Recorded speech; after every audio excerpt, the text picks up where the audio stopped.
Morning. I'm here alongside Highway 5 and today's journey is going to take me up Needle Peak, which is that one. But to get there I have to go up here, up that ridge, and then along to a little low spot and then turn and go that way. So that's the adventure for today. It's going to be very steep.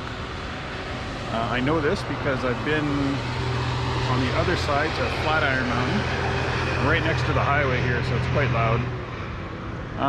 But hopefully the view from the top is worth the effort, and we will try to have a good day. There's lots of people here, including some that have obviously stayed overnight. There is a place up there where you can stay overnight, so I expect to see a lot of people today. And we'll start now. It is 5 after 8, which is good time. So I've been climbing for 45 minutes and I've covered about 1 kilometer in that distance, but I've come up about 1,200 meters. There's the highway down there and the view's starting to open up a bit, but I stopped here for some water, and because this is actually the spot where the forest noticeably changes. Down there, it's thick, old growth forest with very little underbrush, and it's kind of rocky and rooty. And up here, it opens up considerably. The trees are stunted and small because it's very windy up here, particularly during the winter, but all the time. But it's just solid rock, and there's not that much dirt in a lot of places for stuff to grow. Plants do try, but yeah, that's this morning's accomplishment so far.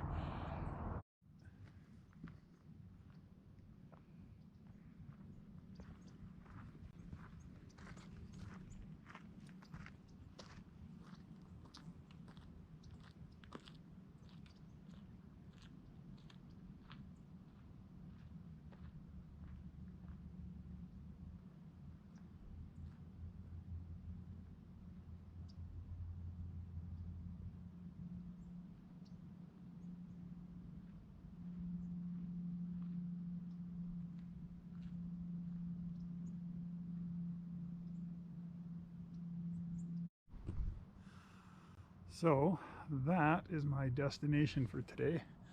That mountain right there. It's Needle Peak. And you go forward along this shoulder of this hill until you come to a place called the Saddle. It's a low spot between Needle Peak and Mount Flatiron. And then you go a little bit around the corner and then you start to climb. And the Saddle is about 1.5 kilometers from here, and there's some up, but the steepest part of the bottom end is done, and then this kind of levels and bumps along a little bit, and there's a little rise, and then it allows you time to catch your breath. And then you start to go up again. So it is almost 10:30.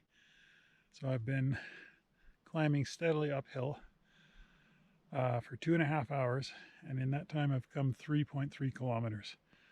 So judging by that alone, I would say it's quite steep. I'm at a place called the Saddle. There's a little rock pile right over there, and that's called a cairn, and it has a sign on it that says that the summit of Needle Peak is 1 kilometer, and that is going to be a hard-fought kilometer because it goes up there. You can't even see the summit because this first hill is in the way, but it's around the corner and up.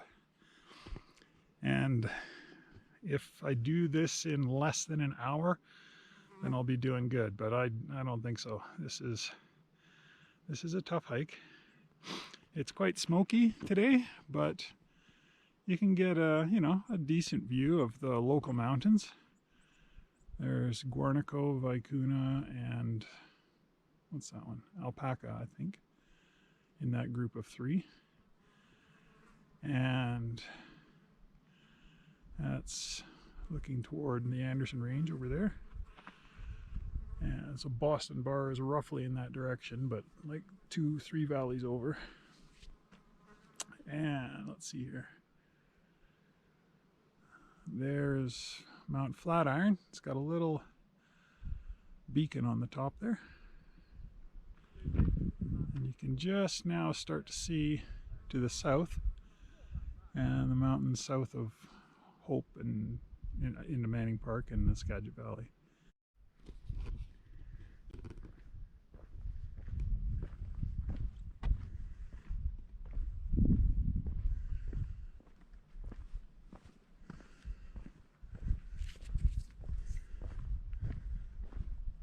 This is kind of a fun section of the ridge.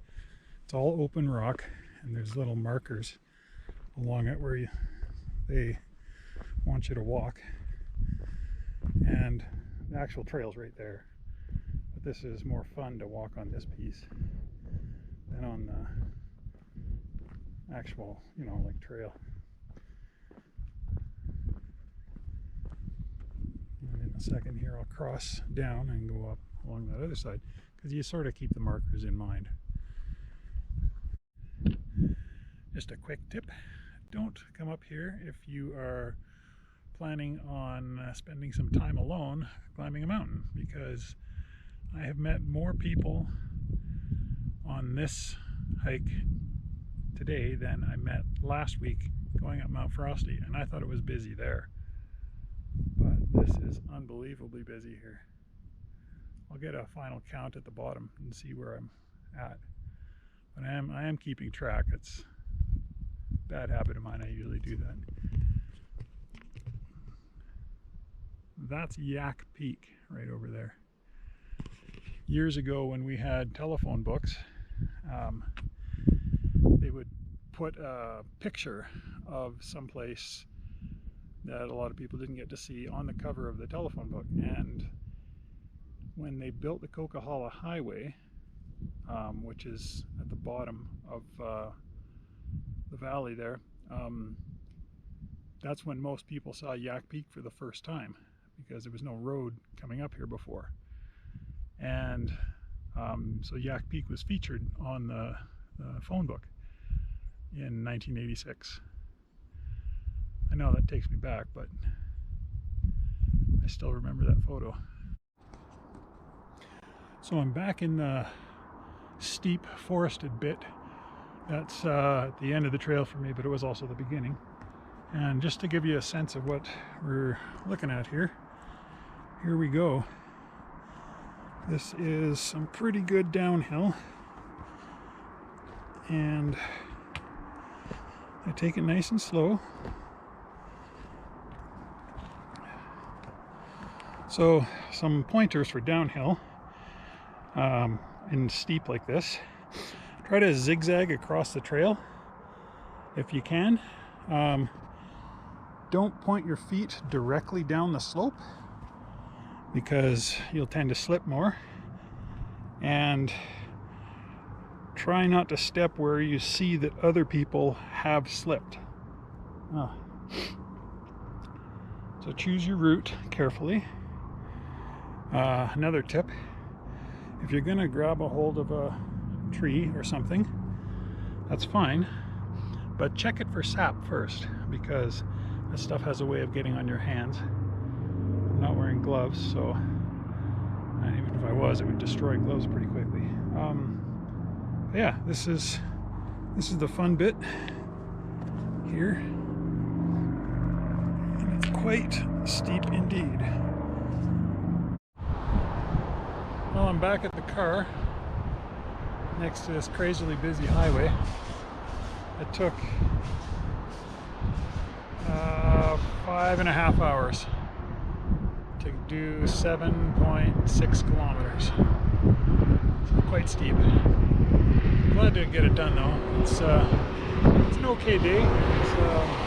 It's smoky, and that makes it feel overcast. It is warm, but quite a nice hike.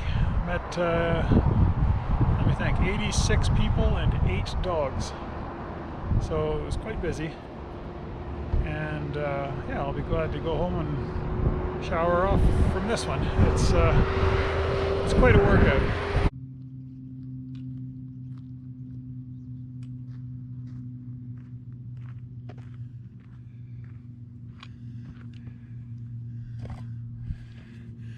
This is the crazy world I live in. If I want to film myself walking away, I still have to come back and get the camera. So I get filmed both ways. Crazy.